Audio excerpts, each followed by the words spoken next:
আমার কাছে মনে হয় যে ব্যাটিং স্টার্ট দেখেন এইভাবেই আমরা শুরু করেছি, হয়তোবা কিছু কিছু ম্যাচে হয়তোবা আমরা এর থেকে আরও বেটার করতে পেরেছি। ওভারঅল আমার কাছে মনে হয় মিডিলে শান্তর আউট হওয়াটা আমাদের জন্য মানে খুব ইম্পর্টেন্ট টাইমে সেট ব্যাটসম্যান ছিল, ওইটা আমাদের জন্য একটু ক্ষতি হচ্ছে। নাহলে রান কিন্তু আরও মানে হয়তোবা 10-15 কথা বলছি, আরও বেশি রান হওয়ার সুযোগ ছিল। এবং সেই সাথে ধরেন ওদের ডেতে মুস্তাফিজ আর নারায়ণ বোলিং করেছে, তো ধরেন ওইখানে আমাদের জর্জটা আউট হয়ে যাওয়াটাও ওইখানে হয়তো বা আরও 10-15টা রান কম হয়ে গেছে। তো এরকম হ্যাঁ একটা স্টেজে হয়তো বা 10-15 রান কম মনে হচ্ছে, বাট সেট ব্যাটসম্যান খেলতে পারলে ওটা হয়তো বা হতো না আর কি।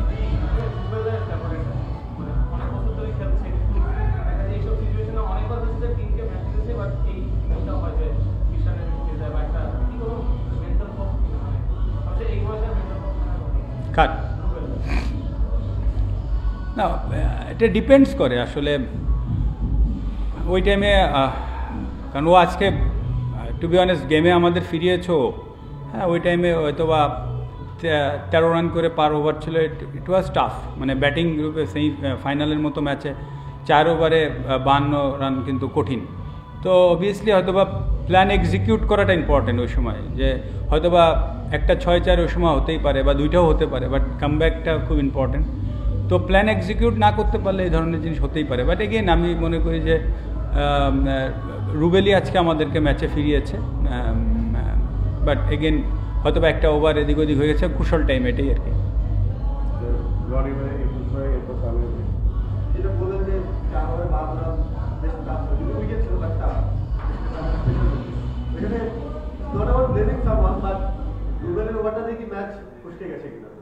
না এটা ওইখানে যেই বোলিং করতো ওইরকম ওভার হলে অবশ্যই ম্যাচটা বের হয়ে যাবে, এটা খুবই স্বাভাবিক।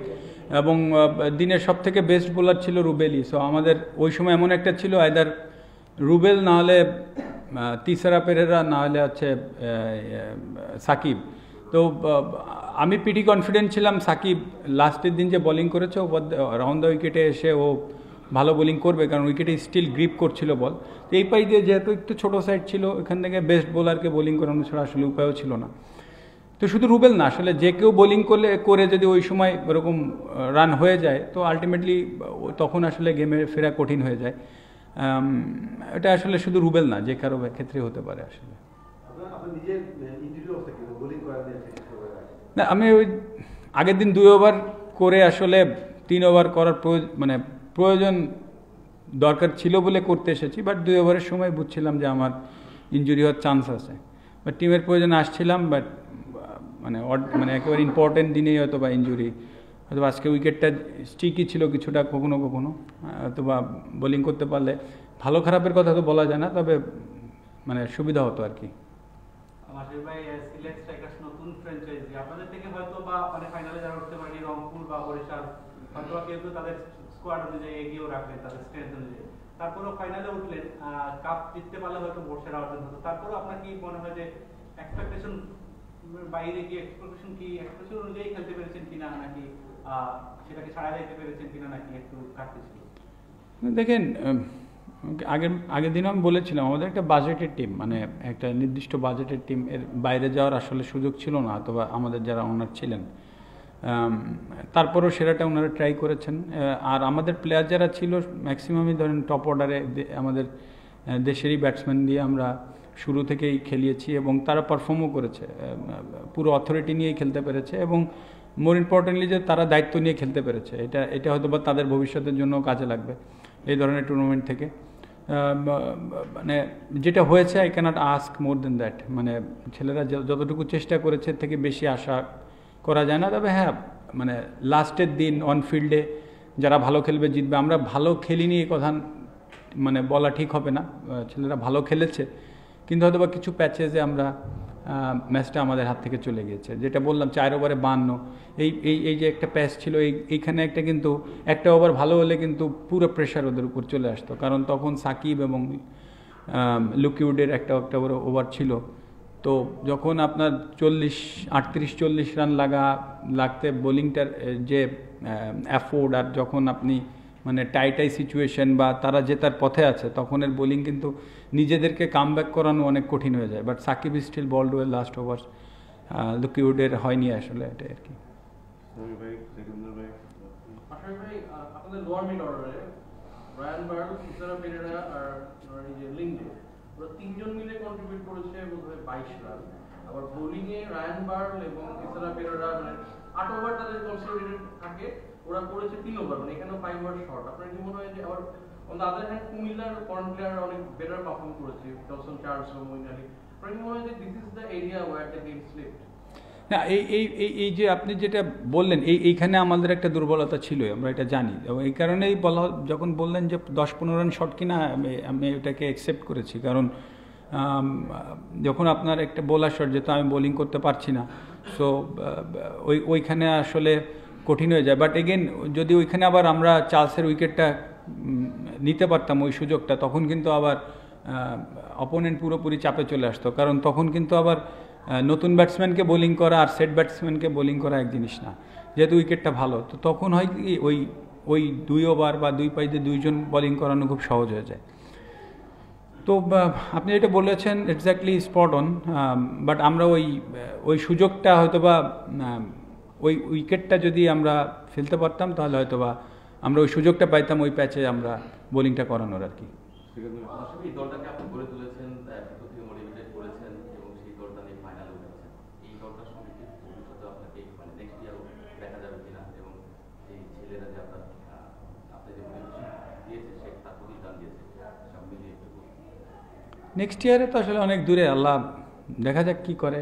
ইনশাল্লাহ যদি সুস্থ থাকি, বেঁচে থাকি, তারপর দেখা যাবে। তবে ইচ্ছা তো আছেই, এখন দেখা যাক।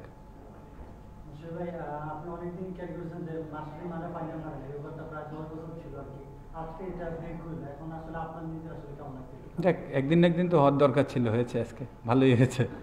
সব কিছুরই তো শেষ আছে না। ক্যারিয়ার শেষ করেছি এটা তো আপনারা বলি, মানে জিতে না হেরে, না সেরকম কোনো ইচ্ছা ছিল না। প্রথম 3 ওভারে 42 রান দিলেন, এরপর আবার রুবেল 23 রান দেওয়ার পর আসলে তাকে বোলিং নামে খুবই কঠিন একটা চাপ ছিল। তারপর তো বোলিং করার আগে তার সঙ্গে অনেক কথা বলেন আপনি, মানে তখন আসলে তারপর বার্তাটা কি ছিল, এবং ম্যাচে এসে দেখা গেল আপনি এবং মুশফিক ভাই যে তার সঙ্গে কিছু একটা বলছিলেন, তাকে জোরে জোরে বলছিলেন, তারপরে বার্তাটা আসলে কি ছিল পুরো ম্যাচে বা আজকে ম্যাচে? দেখেন, রুবেল তো এমন না যে নতুন খেলছে, আর এমনও না যে পারফর্ম করেনি।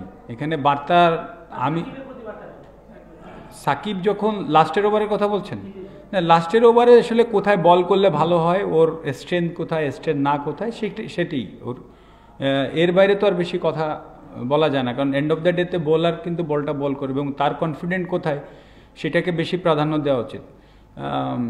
আর যেটা বললাম যে হয়তোবা ওই সময় খুব আলাপ বেশি, খুব বেশিতে বেশি করলে ওর স্ট্রেংথ কোথায় কোথায় করলে ভালো হয়, এর বেশি আসলে আলাপ করার সুযোগও থাকে না। তিনটা কোয়েশ্চেন দিব, ফায়েজ ভাই, বাবু ভাই, জ্যোতি।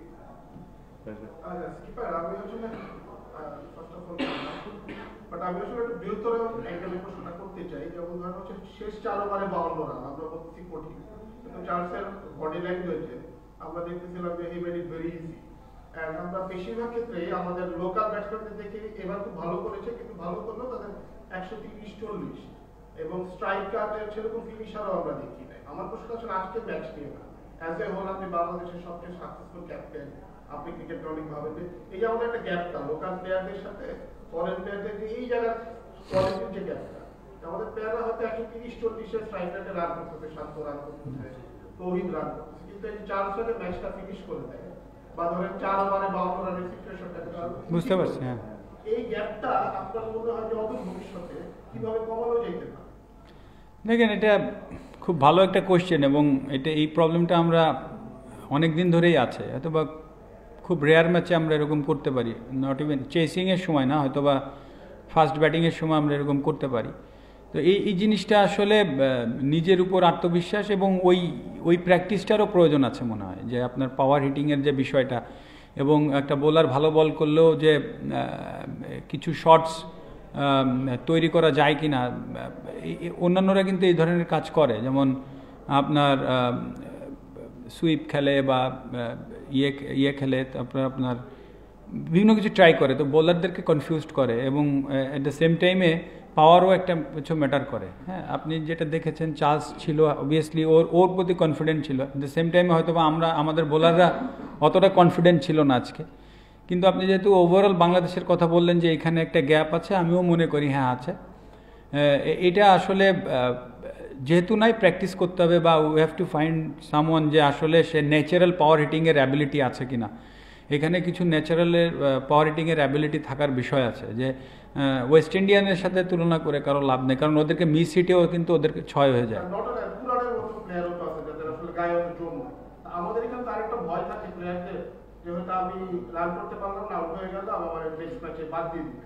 আপনি তো সবসময় একটু সাহস ক্যাপ্টেন, এখন হচ্ছে আপনি ডিসিশন মেকিং এর জায়গায় থাকেন। এখন আমাদের এই কালচারটা চেঞ্জ করা, যে একজন হয়তো একটা এক্সট্রাঅর্ডিনারি শট খেলতে গেল, সুইট করতে গেল, বা হচ্ছে তার গায়ে জোর তখন সে ইম্প্রোভাইজ করতে গেল, তাকে কি মোর এন্ড মোর এই কালচারটা অ্যাডপ্ট করা হবে, যে হচ্ছে না তুমি চেষ্টা করো। না, আমি যতটুকু, আমি তো আর আসলে বাংলাদেশ টিমের সাথে নাই, সো আমি বাংলাদেশ টিমের আমি গুরুত্বপূর্ণ কোথাও নাই। সো আসলে আমি গুরুত্বপূর্ণ কিছুই না। আমাদের টিমের যে বিষয়টা নিয়ে যদি বলেন, আমাদের টিমের প্লেয়াররা যারা ছিল আমরা ফুল ব্যাক করেছি। হৃদয়কে আমরা প্রথম বল যদি 6 মারতে মন চাই, গো অ্যান্ড হিট ইট, আমরা কিন্তু সবসময় ওদেরকে ব্যাক করেছি। এখন আপনি ওভারঅল যেটা বলছেন বাংলাদেশ টিমে, সেটা আসলে ওই যে বললাম যে ন্যাচারাল পাওয়ার হিটিং অ্যাবিলিটি বা ওই গেম অ্যাওয়ারনেস বা গেম সেন্স যেগুলো জিনিসগুলো আছে, ওইগুলোকে বিল্ড আপ করতে হবে। আসলে এগুলো তো একদিনে হয় না, তবে ওই জায়গাটা practice, more and more practice করে হয়তো বা কাউকে তৈরি করা যেতে পারে আর কি। আমার সাথে একটু আপনার টিমেরই প্লেয়ার, বাট অন্যভাবে প্রশ্নটা আমার হচ্ছে যে তৌহিদ হৃদয় ফার্স্ট টাইম ন্যাশনাল টিমে ডাক পেল, শান্ত পেয়েছে নাকি? শান্ত তো ফার্স্ট বাংলাদেশি ব্যাটার হিসেবে বিপিএলে 500 রান। এই দুজনের জন্য আপনার বিপিএল তো শেষ, কি অ্যাডভাইস থাকবে? এটা কালকেও শান্ত বলেছে যে মাশরাফি ভাই আমাদের ভালো সময় পাশে থাকেন, খারাপ সময় থাকে। এই দুজনের ইন্টারন্যাশনাল ক্যারিয়ারটা বিল্ড আপ করার জন্য আপনার কি কোনো মেসেজ থাকবে? দেখেন, শান্তর বিষয়টা যদি আগে বলি, আমি মনে করি যে আমার কাছে মনে হয় যে ওর ন্যাচারাল অ্যাবিলিটি অনেক ভালো, এবং হয়তোবা সবাই তার স্ট্রাইক রেট নিয়ে কথা বলে এই বলে, বাট ক্রিকেটের ফরম্যাট তো একটাই না, ক্রিকেটের ফরম্যাট 3টা আছে। এখন শান্তর যে বিষয়টা ধরেন, যে আলোচনা হোক বা সমালোচনা হোক, সব কিছুর এগেনস্টের থেকে লাস্ট যেভাবে পারফর্ম করছে, দ্যাট মিনস ওর ক্যারেক্টার আছে, এবং সেই সাথে ওর অ্যাবিলিটি তো অবশ্যই আছে, এবং ওর ওই সাহসটাও আছে। তো আমি মনে করি ও যেভাবে খেলছে এইভাবেই খেলুক, আমি সেটাই আশা করব। এবং মানে ওর যেটা করণীয় ও সেটাই করুক, সেটাই আশা করবো। আসলে আপনি যেটা করবেন আরেকজনের সেটা ভালো নাও লাগতে পারে। সো ওকে কনফিডেন্ট মনে হয় আমার সবসময়, এবং পারফর্মারও মনে হয়। স্ট্রাইক রেট এগুলো একটা ভিন্ন জিনিস, সেগুলো যে ইমপ্রুভ করতে পারবে না টাইম আফটার টাইম, সেটাও না। তো বেস্ট উইশেস ফর হিম। আর শান্ত তো টিমের সাথে ছিলই, সুতরাং শান্ত এত ভালো খেলার পরে টিমে থাকবে না সেটা কল্পনাই করা যায় না। তো I wish him all the very best, এবং ইনশাল্লাহ ও যেভাবে খেলছে সেভাবে কন্টিনিউ করাটাই বেটার হবে। এবং এখন আমি আশা করি যে ও মানসিকভাবে এত রান করার পরে মানসিকভাবে অনেক মেন্টালি স্ট্রং আছে সে অনেক। আর তৌহিদ হৃদয় ইজ ভেরি আর্লি স্টেজ। আপনি যদি আমাকে বলেন, আমি হয়তো বা আরেকটু সময় নিতাম ওর ক্ষেত্রে। It's very early stage. আমি মনে করি যে সবাইকে এটা অ্যাকসেপ্ট করতে হবে। এখন ন্যাশনাল টিমে যে ওই লেভেলে আপনার টপ বোলার থাকবে, একটা দেশের 5 জন টপ বোলার থাকবে। সো আই ডোন্ট এক্সপেক্ট যে ও এসে ভালো খেললে আলহামদুলিল্লাহ, কিন্তু আমার এক্সপেকটেশন একটু লাগাম থাকা উচিত তৌহিদ হৃদয়ের কাছ থেকে, কারণ ছেলেটাকে very early picked, very early, এটা আমার কাছে মনে হয়, আমি আমার ওপিনিয়ন দিচ্ছি, ভেরি আর্লি পিকড। এবং তাকে এখন এমন না হয় যে নিয়ে আবার রান না করলে যেন ফেলে না দেয়, তখন কিন্তু কোয়েশ্চেন এগুলো কেউ করি না আমরা, যে কেন আপনি এক টুর্নামেন্ট দেখেই তাকে নিচ্ছেন এবং তাকে 2 ম্যাচ খেলে বাদ দিচ্ছেন। তো এই জিনিসগুলো নেওয়ার সময়ও যেমন খেয়াল রাখতে হবে, বাদ দেওয়ার সময়ও খেয়াল রাখতে হবে। বারবার আপনি লিটনকে যেভাবে সেট করেছেন, শান্তকে যেভাবে করছেন, দেখেন প্রচুর চাপ কিন্তু ওরাই নেয়। আপনারাও লেখেন, আমরাও বাইরে থেকে বিভিন্ন কথা বলি, চাপটা কিন্তু আলটিমেটলি ওই প্লেয়ারটার উপর চলে আসে। তো প্লেয়ারকে তৈরি করতে গেলে প্লেয়ারকে তো ওই পরিমাণ সুযোগ বা বিভিন্ন জায়গায় খেলিয়ে ওইভাবে প্রস্তুত করতেই হবে। তো আলটিমেটলি ন্যাশনাল টিম যেই বারবার একটা প্লেয়ারকে সেট করা কিন্তু দলের জন্য যেমন কঠিন হয়ে যায়, ওই প্লেয়ারের জন্য কিন্তু কঠিন হয়ে যায়। তো আমি তো তৌহিদ হৃদয়ের কথা এইটুকু বলবো, ফ্যান্টাস্টিক প্লেয়ার, এই মুহূর্তে দারুণ ফর্মে আছে। I wish him all the best, কিন্তু অ্যাট দ্য সেম টাইমে আমি পার্সোনালি আমার ক্ষেত্রে আমি বলবো, যদি 3টা 4টা 5টা ম্যাচে রান নাও করে, এটা আমি অবাক হব না, কারণ international match is international match, ওখানে অনেক রকমের চাপ থাকবে। সো আমি আশা করবো যে ও চাপমুক্ত খেলুক। এবং আরও একটা ইম্পর্টেন্ট পয়েন্ট, যে ও প্রথম 4-5 ম্যাচ 7 ম্যাচ কিন্তু পারফর্ম করা সহজ নতুন প্লেয়ারের জন্য ইন্টারন্যাশনাল ক্রিকেটে, কিন্তু আপনি যখন কন্টিনিউয়াসলি খেলা শুরু করবেন, আপনাকে দিন যত যাবে তত কঠিন হবে আপনার জন্য, কারণ আপনি কম্পিউটার অ্যানালিসিস থাকে, আপনাকে তখন আপনার দুর্বল জায়গাগুলোকে চার্জ করবে। সো আই হোপ যে ও ইনশাল্লাহ অ্যাডাপ্ট করতে পারবে। দারুণ প্লেয়ার, একটু আর্লি। লাস্ট কোয়েশ্চেন জ্যোতি। বাবুয়ের কোশ্চেনের সাথে কিছুটা মিল আছে, যেমন হৃদয় ভালো খেলছে, আবার রাজা, সাকিব, জাকির হাসান, জাকির আলী বেশ কিছু ভালো খেলছে তরুণরা।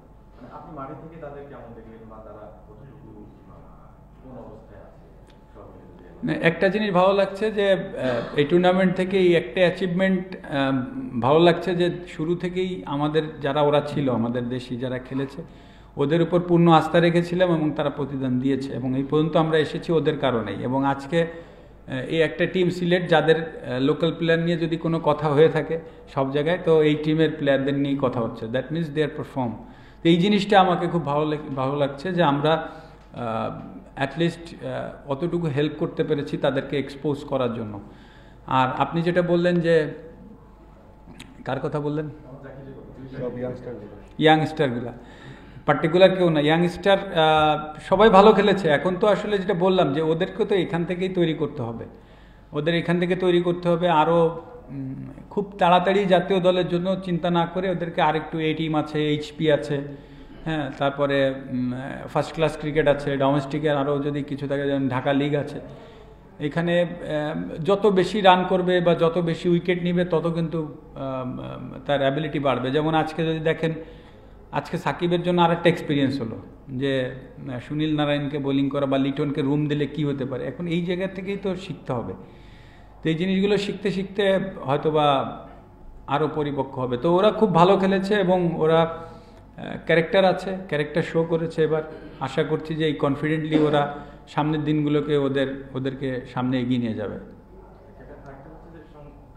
পুরো বিপিএলটা এবার আপনি একটু ভিন্ন ভূমিকা হচ্ছিলেন, একসঙ্গে দল গোছানো, তারপর সব মিলে বিপিএলটা কেমন? হ্যাঁ, বিপিএল লাস্ট ইয়ারে আসলে খুব কঠিন গেছে, কারণ ইনজুর্ড হয়ে গেছিলাম। এই বছরও ইনজুর্ড হয়েছি, বাট খেলতে পেরেছি তারপরও। আর যেটা বললাম, যে এনজয় করার চেষ্টা করেছি, যতটুকু পেরেছি চেষ্টা করেছি। টিমও ফাইনাল খেলেছে, আজকে হয়তো আমরা পারিনি, বাট পুরো টিম এনজয় করেছে, আমিও এনজয় করেছি। সোফার যতটুকু হয়েছে আলহামদুলিল্লাহ আর কি। Thank you everyone. Thank you.